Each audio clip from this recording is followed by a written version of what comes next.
பிரதமர் மோடி வாக்கு திருட்டில் ஈடுபட்டதை நிரூபிக்கும் ஹைட்ரஜன் வெடிகுண்டு விரைவில் வெளியாகும் என்ற பரபரப்பு தகவலை மக்களவை எதிர்க்கட்சித் தலைவர் ராகுல் காந்தி வெளியிட்டுள்ளார். பிரியங்கா காந்தியின் தொகுதியான கேரள மாநிலம் வயநாட்டுக்கு சென்ற ராகுல் காந்தி செய்தியாளர்களை சந்தித்தார். 2024ஆம் ஆண்டு மக்களவைத் தேர்தலில் வெற்றி பெறுவதற்காக பிரதமர் மோடி வாக்கு திருட்டில் ஈடுபட்டதாக ராகுல் காந்தி குற்றம் சாட்டியுள்ளார். தாம் விரைவில் வெளியிடப் போகும் ஹைட்ரஜன் வெடிகுண்டு போன்ற ஆதாரங்கள் பிரதமர் மோடி வாக்கு திருட்டில் ஈடுபட்டதை ஒவ்வொரு இந்தியனும் சந்தேகமின்றி நம்பச் செய்யும் என்றும் அவர் தெரிவித்துள்ளார்.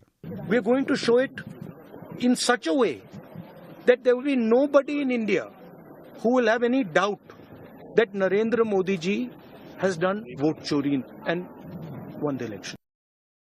வாக்கு திருட்டு தொடர்பான தமது முதல் 2 பத்திரிகையாளர் சந்திப்புகளில் 100% ஆதாரங்களை வைத்துக் கொண்டே குற்றச்சாட்டுகளை முன்வைத்ததாக ராகுல் தெரிவித்துள்ளார். கர்நாடகத்தில் உள்ள ஆலந்த் தொகுதியில் நடந்தேறிய வாக்கு திருட்டு தொடர்பாக குற்றப்பிரிவு போலீசார் விசாரணை நடத்தி வருவதாக அவர் தெரிவித்துள்ளார். உடனுக்குடன் செய்திகளை தெரிந்து கொள்ள சன் நியூஸ் பெல் ஐகானை கிளிக் பண்ணுங்க.